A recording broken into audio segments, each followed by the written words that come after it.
दोस्तों नमस्कार। आपकी सफलता ही मेरा मिशन है। ज्ञानकोश एजुकेशन पर आपका अभिनंदन है। मित्रों, आप तो जान रहे हैं कि आपके अपने इस प्यारे चैनल ज्ञानकोश एजुकेशन के माध्यम से टीजीटी और पीजीटी का कंप्लीट कोर्स तैयार करवाया जा रहा सिस्टमेटिक ढंग से।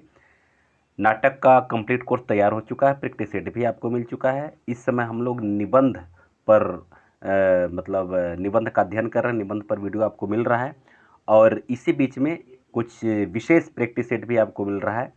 आज भी हम लोग प्रैक्टिस सेट के बारे में ही पढ़ेंगे।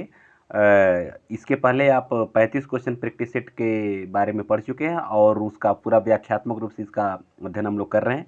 अगर उन सब वीडियो को नहीं पढ़े होंगे तो प्लीज़ एक बार ज़रूर उन सब वीडियो को देख लीजिए, क्योंकि सारा वीडियो प्लेलिस्ट में है। हाँ, लेकिन अगर आप मेरे चैनल पर नए हैं तो एक चीज़ मैं आपको अवश्य कहना चाहूँगा कि एक बार, कम से कम एक बार इस प्लेलिस्ट, हमारे चैनल के प्लेलिस्ट को अवलोकन जरूर कर लें। वहाँ कई आपको फोल्डर मिलेंगे। टीजीटी पीजीटी का एक अलग फोल्डर है, उसके बाद से एलटी ग्रेड लेक्चरर का, जीआईसी का अलग फोल्डर है, कुछ जूनियर एडिट का फोल्डर है और कुछ स्पेशल प्रैक्टिस सेट भी हैं। फिर लास्ट ईयर के टीजीटी पीजीटी के क्वेश्चन पेपर, हल क्वेश्चन पेपर भी है। बहुत सारी चीज़ है वहाँ। तो वहाँ से आपको करीब करीब 250 से ज़्यादा वीडियो मिलेंगे। 250 से ज़्यादा वीडियो मिलेंगे जो आपके लिए अति महत्वपूर्ण है। इसलिए आप एक बार चैनल को जरूर अवलोकन कर लें। और इस वीडियो के डिस्क्रिप्शन में कुछ लिंक दिए हुए हैं। उन लिंक में बहुत ही अच्छे अच्छे वीडियोज़ के लिंक हैं, आप उसको भी एक बार ज़रूर देख लीजिएगा। और मेरे टेलीग्राम चैनल पर क्विज के रूप में मैं 10 प्रश्न निरंतर दे रहा हूं, उसको भी चाहे तो ज्वाइनिंग करके वहां से आप अपना तैयारी कर सकते हैं। यानी बहुत सारे माध्यम है यहाँ से तैयारी करने के, ठीक है ना। चलिए आगे हम लोग चलते हैं। 36 नंबर का क्वेश्चन है, इनमें से आचार्य रामचंद्र शुक्ल से संबंधित कौन सा कथन सही नहीं है। तो कथन क्या है उसको थोड़ा सा देख लिया जाए। तो पहला इस कथन है, देखिए, उन्होंने प्रारंभ में ब्रज भाषा और खड़ी बोली में फुटकर कविताएं लिखीं। तो यह क्या कह रहा है? तो जाहिर सी बात है कि इन्होंने वास्तव में ब्रज भाषा में लिखे, फिर बाद में खड़ी बोली में लिखे, तो यह तो कथन सही है। बी है, आचार्य शुक्ल के प्रारंभिक लेख और गंभीर चिंतन परक निबंध चिंतामणि भाग 2 में संकलित है, यानी कि यह भी सही है, क्योंकि चिंतामणि इनका जो है कि निबंध संग्रह है और गंभीर चिंतन के लेख इसमें है, निबंध है इसमें। फिर सी है, उनके सैद्धांतिक समीक्षा पर लिखे निबंध रसमीमांसा नामक ग्रंथ में संकलित है। तो जाहिर सी बात है यह भी सही है। तो फिर बच रहा है आपका डी, उन्होंने अंग्रेजी में लिखी एक पुस्तक का बुद्ध चरित नाम से खड़ी बोली में पद्यानुवाद किया था। क्या कह रहा है? खड़ी बोली में पद्यानुवाद किया था। किस बोली में? खड़ी बोली में। तो अब यही आपका विकल्प क्या है? गलत है, अर्थात यही आपका सही उत्तर हो जाएगा। वो पूछ रहा है कि मतलब क्या, कौन सा कथन इसमें से सही नहीं है। तो अब देखिए सही क्यों नहीं है, क्योंकि एक अंग्रेजी की पुस्तक लाइट ऑफ एशिया, क्या नाम उसका? लाइट ऑफ एशिया, उसका उन्होंने बुद्ध चरित्र के नाम से अनुवाद किया, लेकिन यह किस भाषा में अनुवाद किया? तो शुक्ल जी इस पुस्तक का अनुवाद ब्रज भाषा में किए हैं और ये लिख रहा है खड़ी बोली में, ठीक है ना।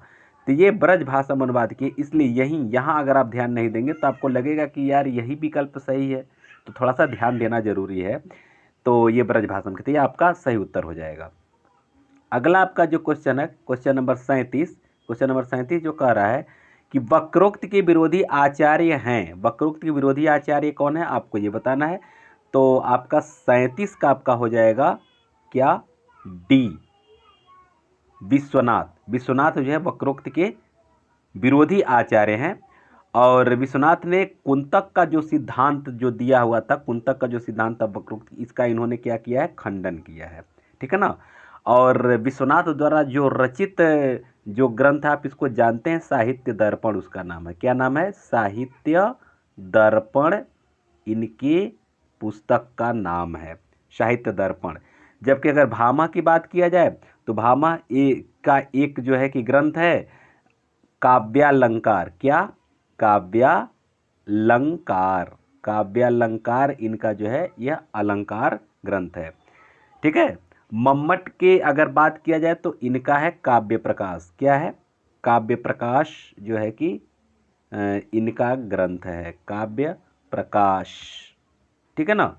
चलिए आइए 38 हम लोग देख लेते हैं। मंगल करण कलिमल हरण तुलसी कथा रघुनाथ की। तो अब इसमें पूछ रहा है कि इसमें कौन सा छंद है। तो आप मात्रा की गणना करेंगे तो आप यहाँ पाएंगे कि इसमें कुल 28 मात्रा, क्योंकि समय लगेगा गणना करके हम रख चुके हैं इसलिए आपको बता रहे हैं, कुल 28 मात्राएं इसमें हैं। और जाहिर सी बात है जिस छंद में 28 मात्राएं होती हैं वह कौन सा छंद कहलाता है, वह हरिगीतिका कहलाता है। क्लियर हो गया। क्योंकि आप चौपाई में जानते हैं कि प्रत्येक चरण में कितनी कितनी मात्राएं होती हैं, 16-16 मात्राएं होती हैं। रोला की अगर बात किया जाए तो रोला में 24 मात्राएं होती हैं, 24-24 मात्राएं होती हैं प्रत्येक चरण में। ठीक है ना। और मालिनी की बात किया जाए तो मालिनी के भी प्रत्येक चरण में 15-15 मात्राएं होती हैं। कितनी कितनी होती हैं, 15-15 मात्राएं होती हैं। तो इन सब चीज़ों को भी जानना आपको जरूरी है। ठीक है ना। आइए 39 देखा जाए। आरात सैन्य सिंधु में सुवाग्नि सुवाड वाग्नि से जलो प्रवीर हो जई बनो बढ़े चलो बढ़े चलो। तो इसमें कह रहा है कि कौन सा गढ़ है। तो आप जानते हैं गढ़ की संख्या कुल 8 होती है। ठीक है ना। और आप इसको जब इसको निकालेंगे उसके बारे में अगर डिटेल कहिएगा तो हम बाद में पढ़ा देंगे, लेकिन अब यहाँ डिटेल पढ़ाने मतलब ये यमाता राज भान सलगा ऐसे एक इसका सूत्र है। अगर उसको करेंगे तो आप हर गढ़ को आप आराम से निकाल सकते हैं। तो इस तरह से अगर आप देखेंगे तो आपका सही विकल्प हो जाएगा ए, जगड़ रगड़ जगड़ रगड़ जगड़ और लास्ट में गुरु। तो ये आपका ये पहला ही विकल्प सही है। ठीक है ना। आइए 40 देख लिया जाए। कौन सी भाषा द्रविड़ परिवार की नहीं है। आपको ये बताना है कि कौन सी भाषा द्रविड़ परिवार की नहीं है। तो आप इस बात को भली भांति जानते हैं कि द्रविड़ परिवार का मतलब दक्षिण भारत की जो भाषा है उसको हम बोलते हैं द्रविड़ परिवार की भाषाएं। तो कन्नड़ दक्षिण भाषा का परिवार दक्षिण भाषा का है, ये दक्षिण भारत का है, तो ये भी द्रविड़ परिवार का है।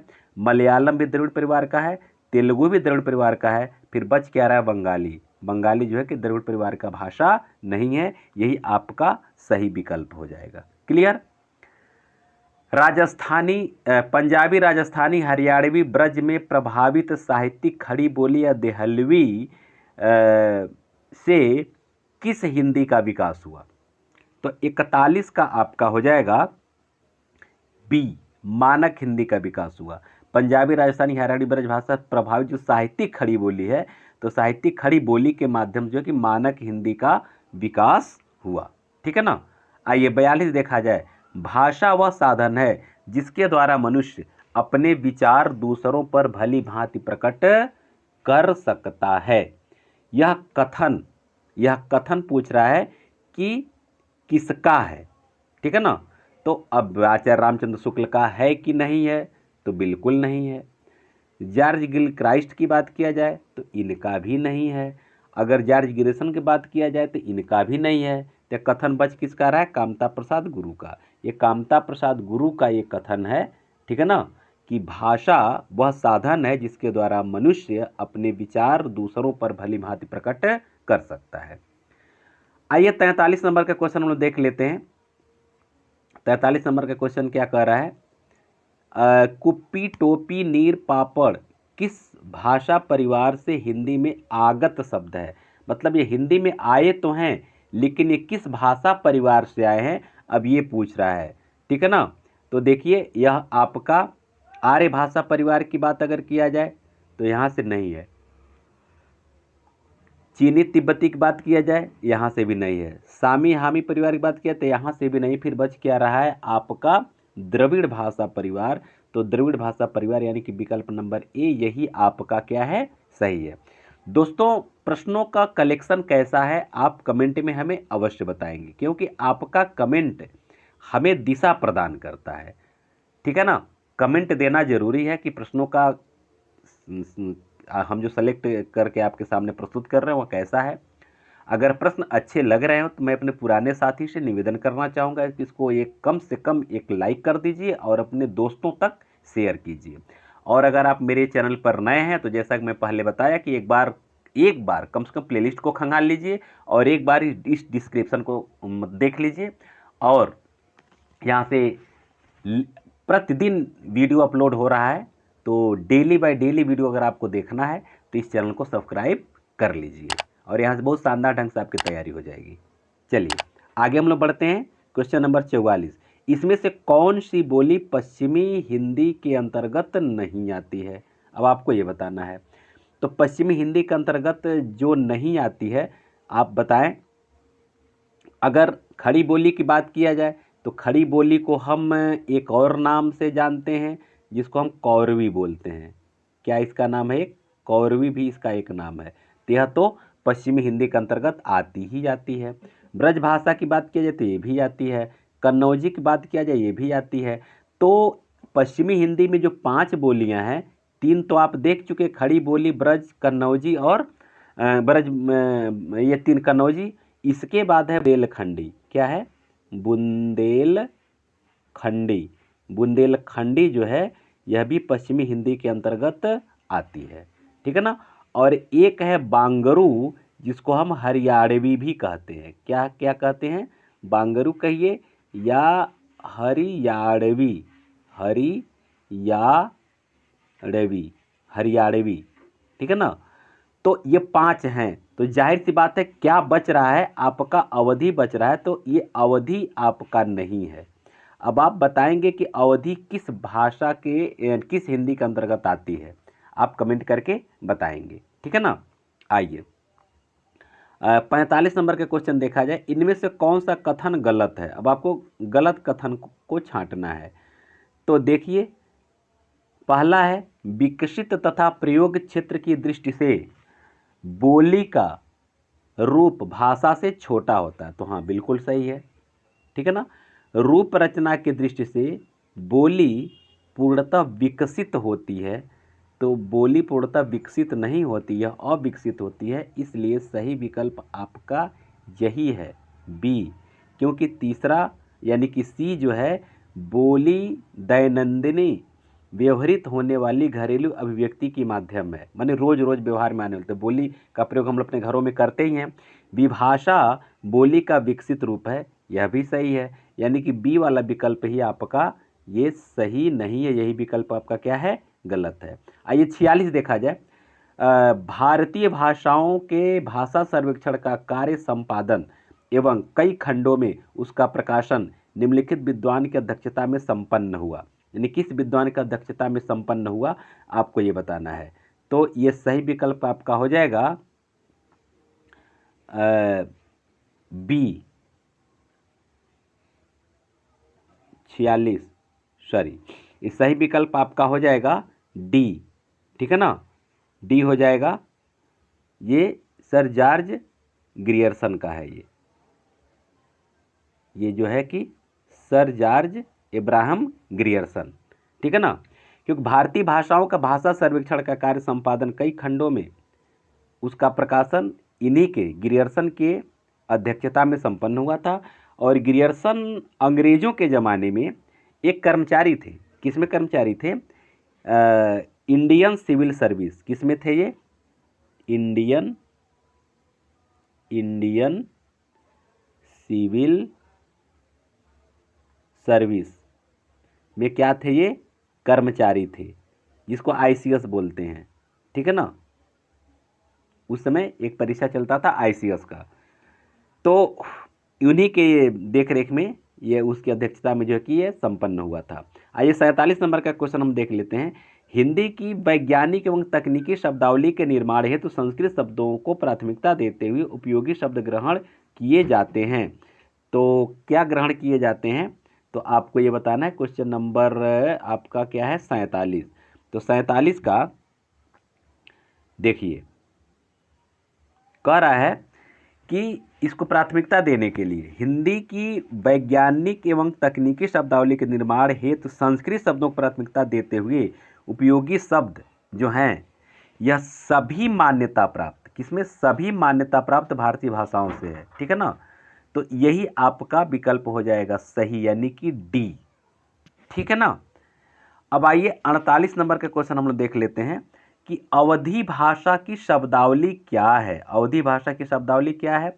माने तत्सम बहुला है, देशज बहुला है, तद्भव बहुला है, या फिर विदेशी शब्द बहुला है, तो 48 का आपका हो जाएगा सी, तद्भव बहुला होता है। क्या है ये तद्भव बहुला है, अवधी भाषा की शब्दावली जो है। ठीक है, आइए हम लोग आगे अगला क्वेश्चन हम लोग देखते हैं। उसका सब कुछ लुट गया, इस वाक्य में कौन सा सर्वनाम है, आपको ये बताना है। संकेतवाचक सर्वनाम है, अनिश्चितवाचक सर्वनाम है, निश्चितवाचक सर्वनाम है, या फिर निजवाचक सर्वनाम है। तो उसका सब कुछ लुट गया। अब इसमें सर्वनाम के जो शब्द हैं, आपको अब ये इसको पहले चिन्हित करना होगा कि सर्वनाम के शब्द इसमें क्या है। तो इसमें कुछ शब्द जो है यही सर्वनाम है, ठीक है ना, कुछ। तो अब ये कुछ है तो किस सर्वनाम के अंतर्गत आएगा, तो जाहिर सी बात है संकेतवाचक के अंतर्गत तो आएगा नहीं। और जब कुछ है तो निश्चयवाचक के भी अंतर्गत नहीं आएगा और निजवाचक के भी अंतर्गत नहीं आएगा। तो फिर किसके अंतर्गत आएगा, तो यह आएगा अनिश्चयवाचक के अंतर्गत, यानी कि बी विकल्प आपका सही हो जाएगा। ठीक है ना। आइए 50 नंबर का क्वेश्चन देख लिया जाए कि पहले से बहुत धीरे धीरे, यानी बोलने वाला माने जो बोली में जो धीरे धीरे बोल जाता है, में कौन सा पदबंध है। यह पदबंध पूछ रहा है कि इसमें कौन सा पदबंध है। ठीक है ना, कि पहले से बहुत धीरे धीरे बोलने वाला। तो देखिए इसमें आपको अब ये देखना है कि इसमें किस तरह के शब्द जो है कि ये आ रहे हैं इस पदबंध में। तो बहुत धीरे धीरे, ठीक है ना, तो यहाँ जो है ये धीरे धीरे जो शब्द है यहीं से आपको इसका उत्तर मिलेगा। कहाँ से, धीरे धीरे। तो धीरे धीरे किसमें किसके अंतर्गत आएगा, क्रिया के अंतर्गत आएगा कि संज्ञा के, कि विशेषण के, कि क्रिया विशेषण के। तो जाहिर सी बात है आप इसको समझ सकते हैं कि क्रिया विशेषण का है शब्द है, तो क्रिया विशेषण पदबंध हो जाएगा। क्लियर हो गया ना। तो इस तरह से आपका आज इतना ही। इसके बाद फिर हम लोग मिलते हैं अगले वीडियो में। मैं छोटा छोटा वीडियो लेकर के आपके सामने इसलिए आ रहा हूँ कि आपको तैयारी करने में भी कोई दिक्कत ना हो और नोट्स बनाने में भी कोई दिक्कत ना हो, क्योंकि बड़ा वीडियो थोड़ा सा उबाऊ होने लगता है और आप ही लोगों का कमेंट रहता है सर छोटा छोटा वीडियो बनाइए तो बहुत अच्छा रहता है। तो इसी तरह से फिर हम लोग अभी आगे निरंतर आगे बढ़ते रहेंगे। कल से हम लोग 51 नंबर से आगे के प्रश्नों के बारे में पढ़ेंगे।